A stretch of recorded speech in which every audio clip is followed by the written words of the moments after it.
Assalamualaikum warahmatullahi wabarakatuh.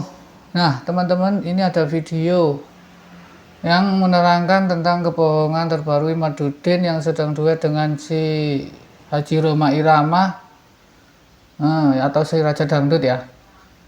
Simak videonya bersama-sama.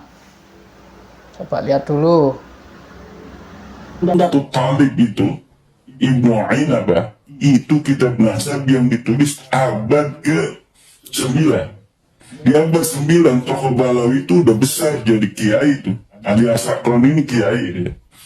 Seharusnya kalau dia betul keturunan Nabi, seorang tokoh sekelas Ali Asakron akan dicatat dong oleh pencatat nasab sebagai turunan Nabi pada waktu itu. Tetapi kenapa Ibnu Inabah tidak mencatatnya? Karena memang Ibnu Inabah tahu bahwa Ali Asakron bukan keturunan baginda Nabi besar Muhammad Sallallahu Alaihi Wasallam. Lelucon terbarunya adalah ketika dia bilang Ini yang komentarin ya. Asakron itu kan sudah masyhur ya, sudah jadi kiai. Misalnya dia benar cucu Rasulullah, maka mesti Ibnu Inabah itu sudah bagus.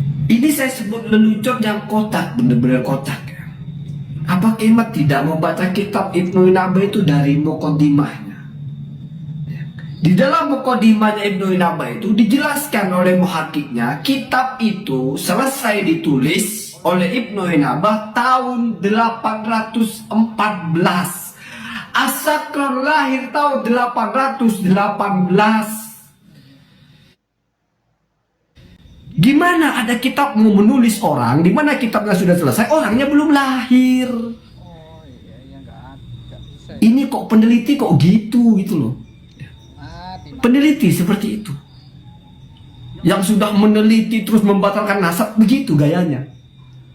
Ibnu Inabah itu lahir 740-an, wafat 828 kalau tidak salah.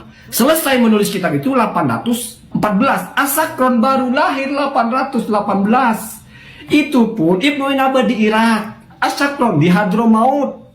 Jauh.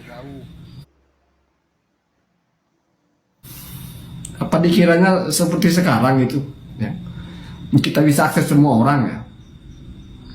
Jadi kadang-kadang dari mulai cara membangun argumentasinya sereceh itu argumentasinya. Oh, jadi Asakron itu ya tentu bukan zuriyah Nabi. Ulama nasab yang menulis nasab pada waktu Asakron sudah besar. Oh, bayangkan Asakron sudah besar, sudah jadi kiai, berarti Asakron diasumsikan mungkin sudah umur 10 tahun misalnya. Oh, nggak mungkin ya, 20 tahun lah. Asakron umur 20 tahun itu berarti tahun 838, karena lahirnya 818. 838 itu Ibnu Inabah sudah wafat, Pak. Ibnu Inabah wafat 828. Berarti di hari wafatnya Ibnu Inabah, Asakron baru umur 10 tahun. Gimana 10 tahun sudah disebut masyhur? Sudah disebut kiai, sudah besar, sudah tokoh besar gitu. Agak lucu sebetulnya, agak lucu ya. Terus ngotot sekali ya, gak ada penyebut nama Ubaidillah di dalam kitab-kitab nasab ya. Saya khawatir nanti pindah gawang lagi setelah ketemu ada kitab, oh itu bukan kitab nasab. Kalaupun sudah ada kitab nasab, oh itu bukan kitabnya Al-Ubaidili. Saya bilang kan kitabnya Al-Ubaidili, nggak menulis. Ya kalau itu Pak Anda seperti bilang 1 tambah 1 2 Pak. Memang tidak ada dalam kitabnya Al-Ubaidili. Apalagi ketika misalnya mampu menyajikan, kan ada podcastnya panjang itu. Kalau bisa mampu menyajikan informasi bahwa hijrah ke Yaman, itu baru satu pertanyaan. Masih ada pertanyaan kedua, masih banyak pertanyaannya. Jadi bagaimana kebenaran bisa dibangun dengan berhujah sereceh itu? Receh sekali ya. Sekelas saya aja bisa melihat kesalahannya seperti itu. Bagaimana selevel muhakkik ketika mendengarkan narasinya Kiai Imaduddin ini. Ini orang ngomong apa sih? Dia tahu nggak Asakron lahirnya tahun berapa? Dia tahu nggak itu Ibnu Inabah itu wafatnya tahun berapa? Kok bisa dia berpikir karena Ibnu Inabah tidak menulis nama Asakron, berarti Asakron bukan cucu Nabi? Logikanya kemana? Disambungnya dari mana? Jadi video ini teman ya, simak ini kalau baca kitab itu belakangnya aja tanpa membaca mukaddimahnya. Menurut teman-teman gimana ya? Silahkan komen di bawah.